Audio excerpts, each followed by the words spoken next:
Welcome to the Tyler's Place podcast, the official podcast of the Scottish Rite of Freemasonry, Southern Jurisdiction, Mother Supreme Council of the World. I am your host, Matt Bowers, 32nd degree Scottish Rite Mason, and our guest this week is Brother Adam Hanin. For some of you, if you have the audiobook versions of Morals and Dogma, the annotated version, as well as Esoterika, Adam Hanin is the voice behind both of those books. As a very active Mason, we talk about what doing audiobook reading, and specifically Morals and Dogma and Esoterika, what kind of effect that's had on his ritual work. He is a past master of a lodge. What kind of effect it has on reunion parts that he's been involved in. We obviously talk about how he got involved with audiobook reading.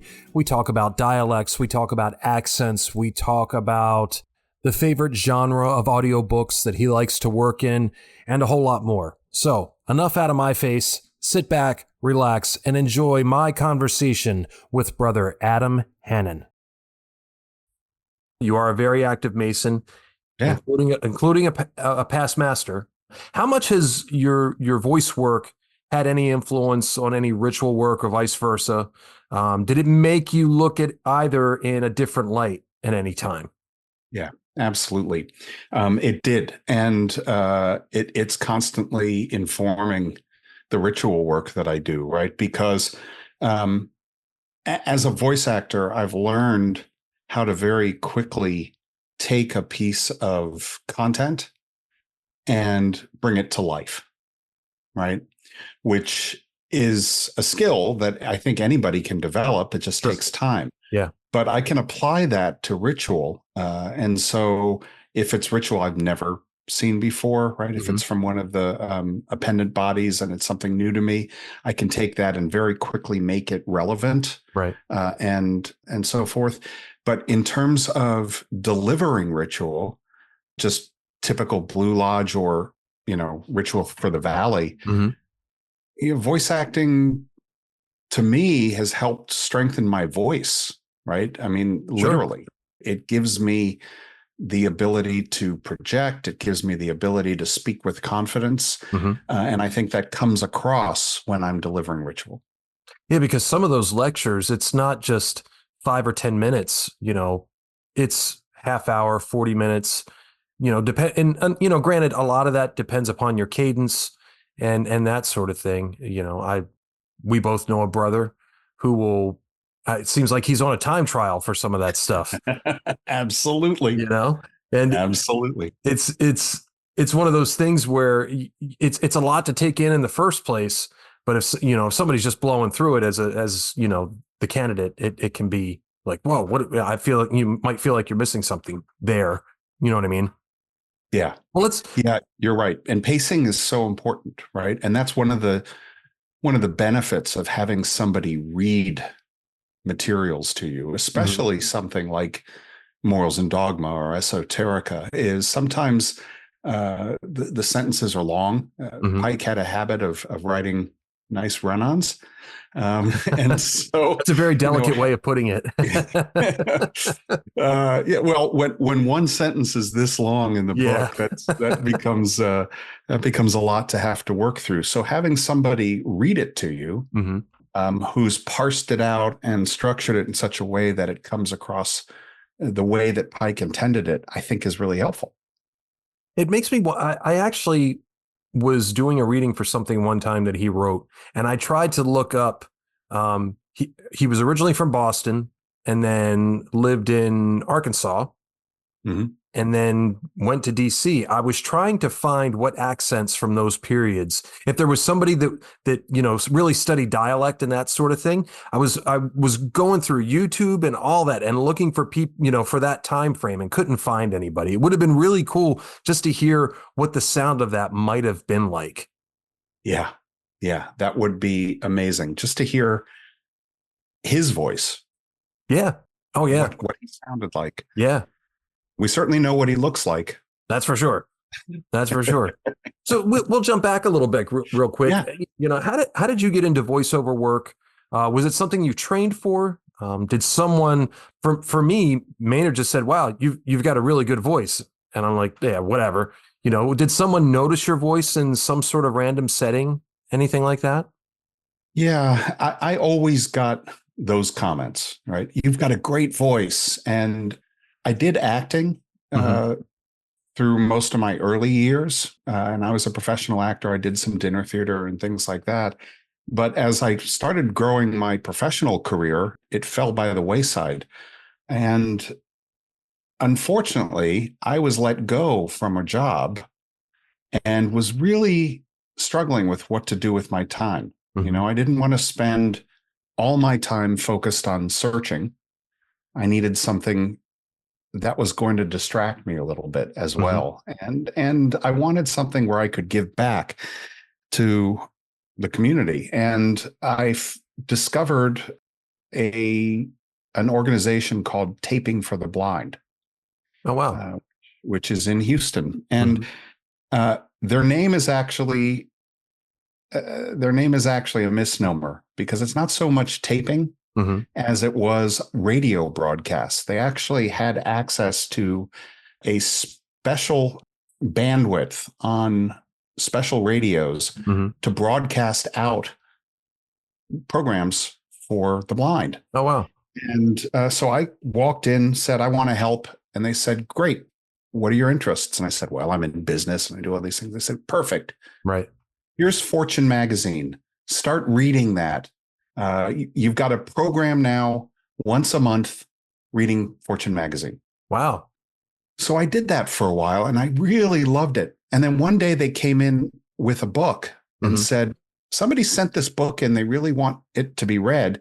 And I'm absolutely certain, because it's a very popular book. I'm not going to give the title. Right. It's a very popular book. There was a movie made from it. There was a TV series made from it.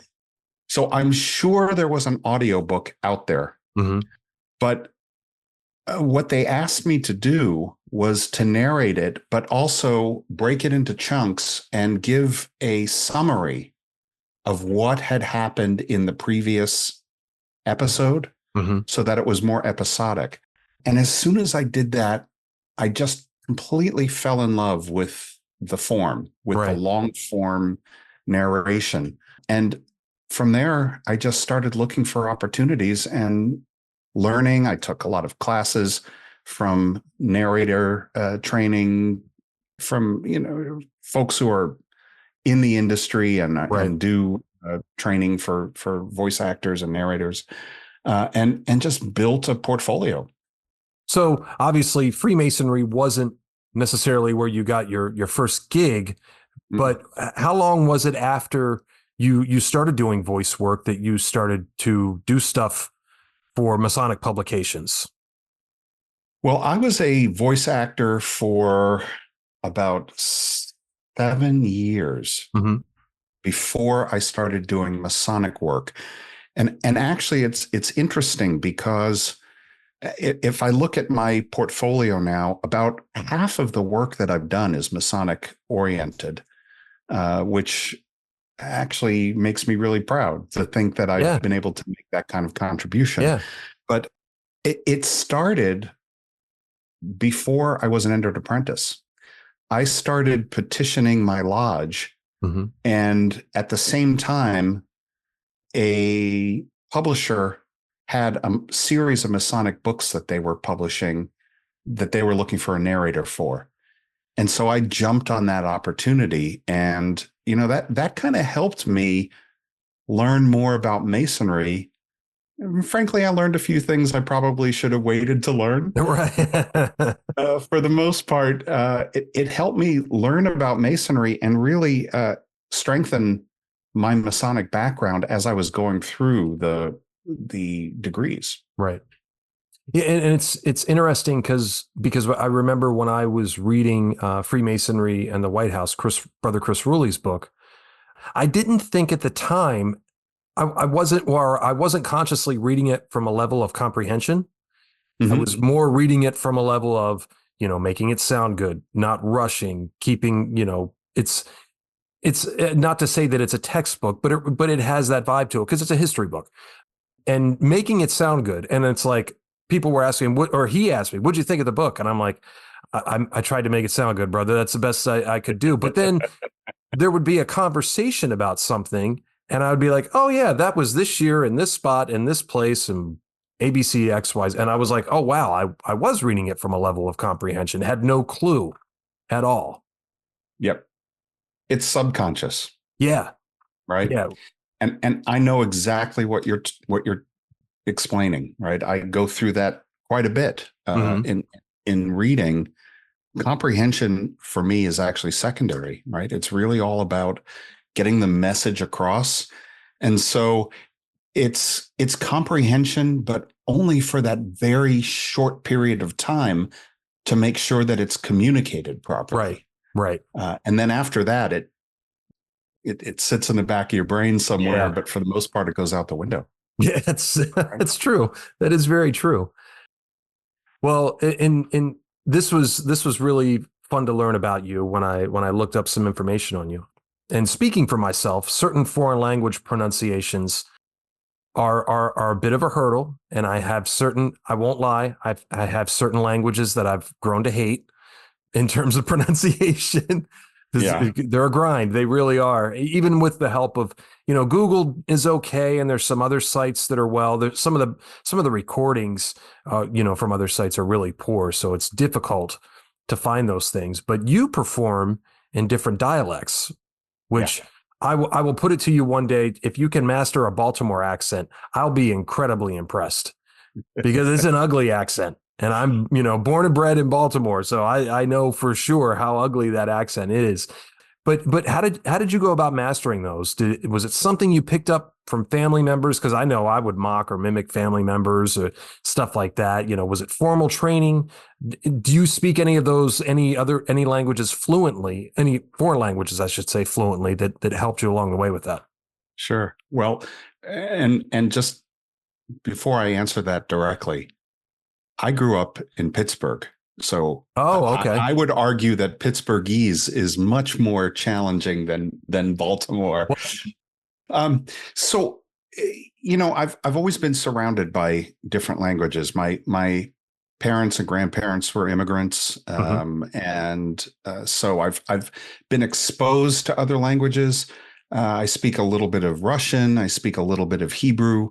But no, I've just had an ear for it. And part of my narrating career, if you're not looking at my Masonic books, a lot of what I do are thrillers. And thrillers always have bad guys, and the bad guys always seem to be from other countries. And so I've had to learn how to produce accents that are passable. I wouldn't say they're great by any means, but when it comes to other languages, I think it's just having an ear and listening to native speakers to understand how they phrase the words, and then also practice. And I'll tell you a really funny story about one part of Morals and Dogma. And I tell people this a lot because it just really gives you an idea of, number one, how audiobooks can be put together and how editing audiobooks works, and also how foreign language can sometimes be delivered. There is a section in the notes in Worshipful de Hoyos's, introduction, where he has two versions of essentially the same thing. Actually, three. One is English. One is, and the English is Albert Pike's excerpt from Morals and Dogma. Right. One is French, and no, I think it's just two. So it's his thing, and an excerpt from a French piece of Masonic literature. And he was trying to show the similarities and how Pike had borrowed a lot for Morals and Dogma. So here's this paragraph in French, and I'm looking at it, and I can speak a little bit of French. 8 weeks of Duolingo helped. Right. For my last trip to Paris. But I was looking at it and I'm like, how am I possibly going to read this paragraph in a way that makes sense to anybody who Right. actually speaks French? And so I turned to one of my best friends, Mason from my lodge, past master, whose wife is French. Perfect. And I said, can you have her record this? Just have her read this paragraph and record it and send it to me. So he did. And then once I got that recording back, I actually recorded it word by word. Oh, wow.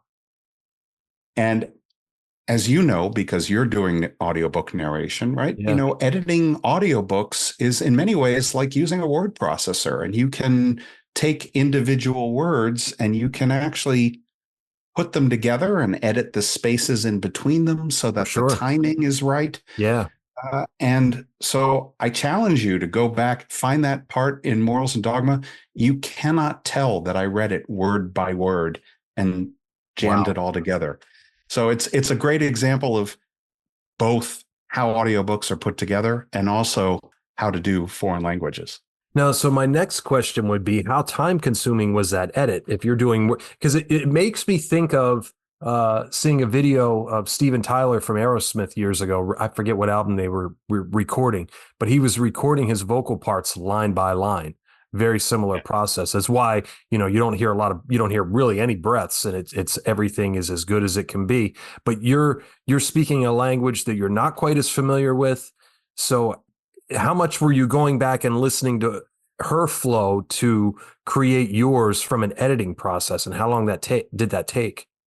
Yeah, that one paragraph, it's been a while since I did it, but that one paragraph probably took me about 45 minutes. Oh, wow. That's it. Yeah. Wow. That's impressive. Oh, to record. Oh, yeah. Okay. And then there's the editing part. Yeah. Well, yeah. Where you're thinking to yourself, why? Because admittedly, and I do this just for the sake of time, with certain things, especially if it's an article from the Scottish Rite Journal. I'll look up or I'll just use the translation if it's provided. If it's something in French, I'll say from the French language, to the effect of from French translated to English, blah blah blah blah blah. It's a quicker way of doing it. But I can understand with Morals and Dogma how you wanted to stay true to what was printed in there for sure. Yeah. If Art de Hoyos put it in, I felt it was important. Yeah. Right. No, I agree. I agree with you on that for sure. Yeah. Well, you mentioned, you do a lot of thriller stuff. I mean, do you have a particularly favorite genre to do? Well, it changes over time. It really does. I've done a number of historical nonfiction thriller-ish books is the best way to describe them. And I've really loved those. There's a whole series of books that I did that take place in ancient Egypt about the first one is called The First Pharaoh. And it's really about the first dynasty of pharaohs who united Egypt, Upper and Lower Egypt, and created that whole amazing culture. And those books have been by far my favorite. And that same author also wrote a book called Moses, which kind of has a controversial take on who Moses might have been, and suggests that Moses might actually have been a disgraced pharaoh. Oh, wow. And since it's creative nonfiction, it tells the story, and you sort of experience the life of this pharaoh and see how he becomes the Moses that we know. So very fascinating. And those are probably my favorite books that I've narrated. I've also done a series of books called The Vatican Nights, which is also quite fun. Interesting. And really a guilty pleasure, because it's all about this paramilitary group that's part of the Vatican that goes out to take care of the Vatican's needs, and make sure that primarily holy relics are captured and kept safe. It's a lot of fun. Yeah. Those books are a lot of fun. Yeah.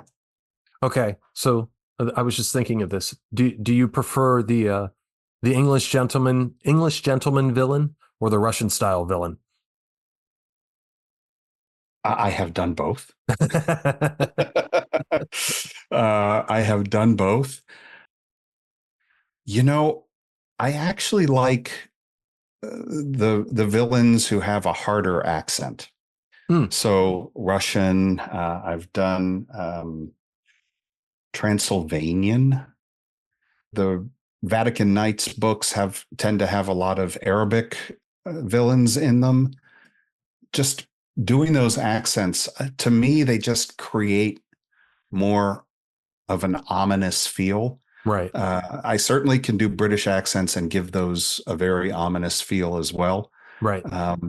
But because most of the British work that I've done, those Egyptian books that I mentioned, by the way, are all done. The narration as well as all the characters are actually done with a British accent. Okay. A modified British accent, because the author felt that every movie we've ever seen, the Egyptians are always played by British actors, so he wanted that familiarity. Right. So to me, the British accent is a more of a friendly one, and so I think I like the heavier accents for bad guys. No, that makes total sense. That really does make total sense. And I just thought of this when just now we were talking about accents. I don't know if you heard the version of A Christmas Carol that we put together this past year, and it was oh. I'll have to send you the link to that. But and we had a bunch of different brothers involved in the area that read for it, and it was a lot of fun, and I wanted to be Scrooge, so I obviously did the recordings for that. Maynard did all the editing, did a great job with everything and music. It was really, really cool. But then he came to me. Do you remember, or have you ever seen on YouTube the commercials with the Cookie Monster with Siri? The iPhone Cookie Monster commercials? Oh gosh, from like when Siri was first released. Yeah. Probably what, 10, 12 years ago, something like that. Yeah. He said to me, he said, "You did a really good job with that accent, but I had the feeling that you were channeling the Cookie Monster for part of that." I was like, "It's funny that you say that, because that's exactly what I did." Yeah. That's exactly what I heard in my head. I was like, how do I get an old British man and the Cookie Monster together? That's what I'm going to do. And it worked. Well, that's one of the tricks that I learned in one of my classes that I took, right? You know, if you're creating a voice, one of the things that you can do is literally a bad impression. Right? No, that makes sense. If you have somebody in mind, who reminds you of that role, if you can do a bad impression of them, that often gets the idea across. Yeah, and nobody's going to know the impression that you're trying to do, so it's all brand new and fresh for the listener. Yeah. Wow. I'll have to keep that one in mind. Thanks for that tip there, Adam.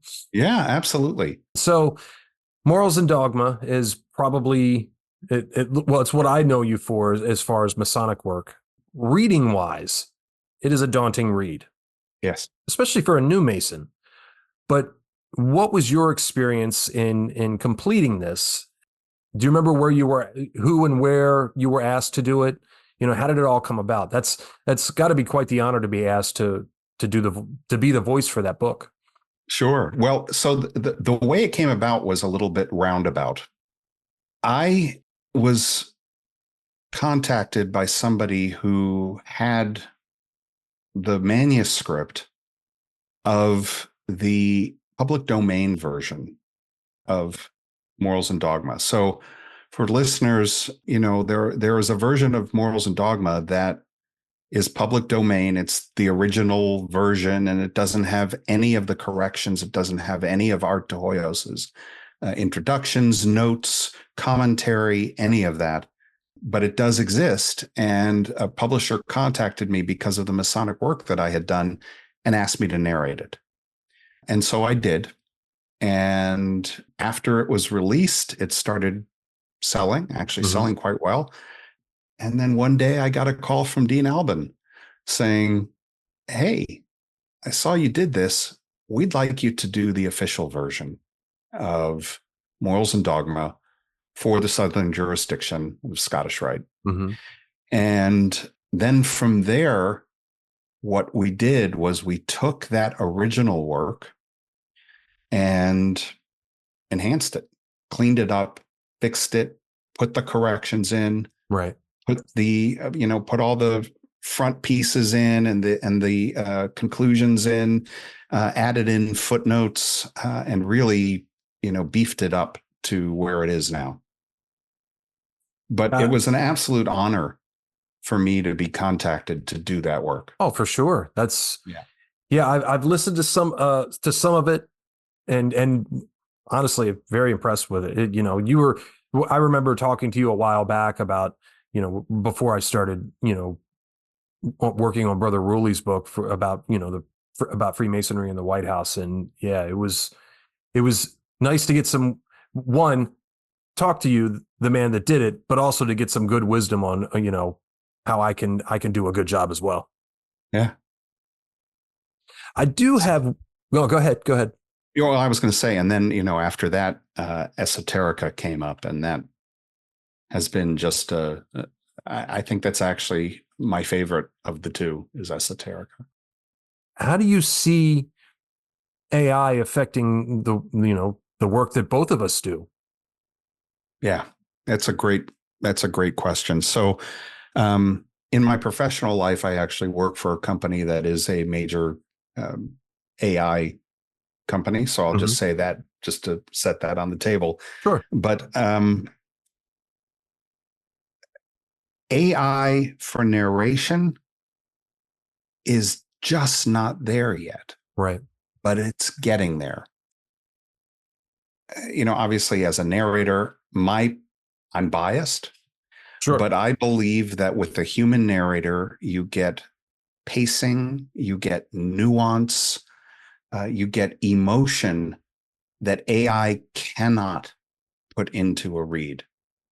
I mean, there are certainly ways to make AI sound more emotion filled, more nuanced, but that requires a lot of human intervention. And at that point, just have a human do it and get that human voice. The other thing is, AI, no matter how well it's trained, it's not going to pronounce everything properly. Sure. And that's also an issue. So to me, it's not there. It may be in a few years, but I actually doubt that we're going to get to the point where it is fully human-like. Well, I look at it too, being a musician, it's almost like when, the programmed drums, or electronic drums versus acoustic drums, AI versus the human element. When the electric guitar came out, it didn't replace the acoustic guitar. It just added new flavor to, the foundation of the instrument. You could do different things. You can do things on an acoustic that you can't do on an electric, and vice versa. And I kind of see the same thing with AI going that route, just as you explained, Yeah.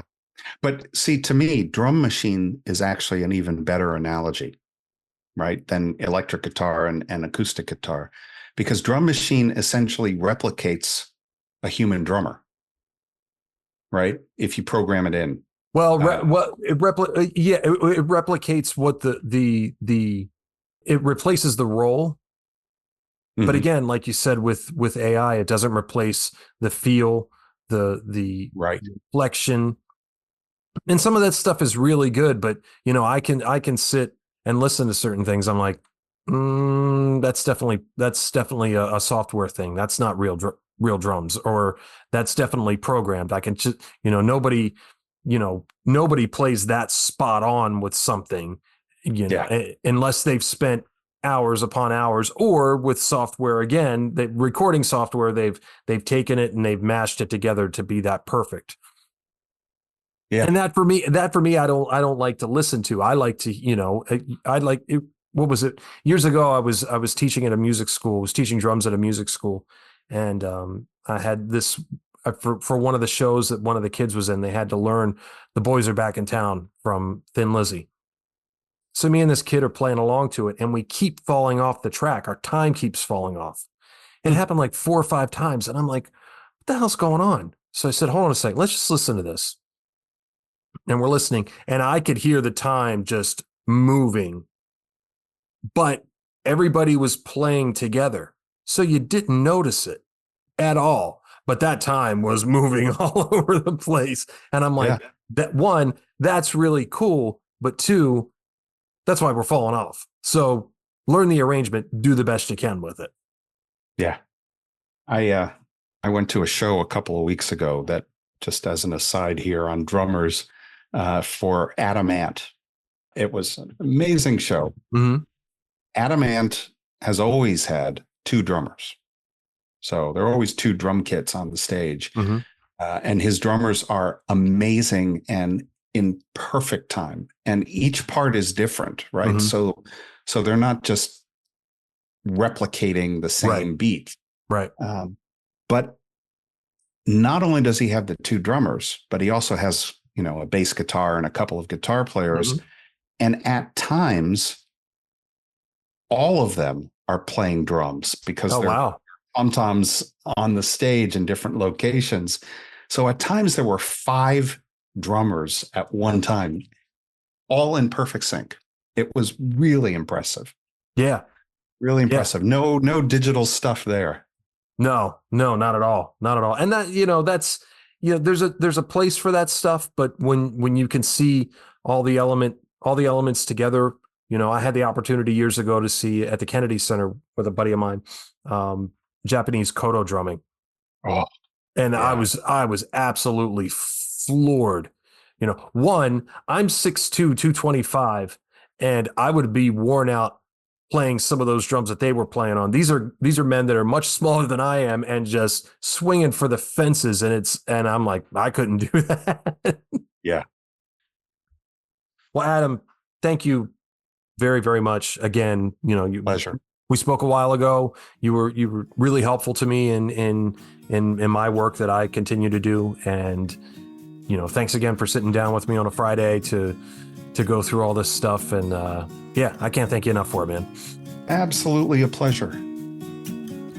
A big, huge special thanks to Brother Adam Hanin for sitting down and sharing his insight and wisdom on audiobook reading in general, not just Masonic, but everything else that he's covered. If you don't have audiobook versions of Morals and Dogma and Esoterika, you can certainly find those on Audible. I'll include the links in the description for this podcast, as well as a link to Adam's website so you can check out some of the other work that he's done in the audiobook world. As always, the Tyler's Place podcast is the official podcast of the Scottish Rite of Freemasonry, Southern Jurisdiction, Mother Supreme Council of the World. I am your host, Matt Bowers, 32nd degree Scottish Rite Mason, and we hope to see you next time here at the Tyler's Place.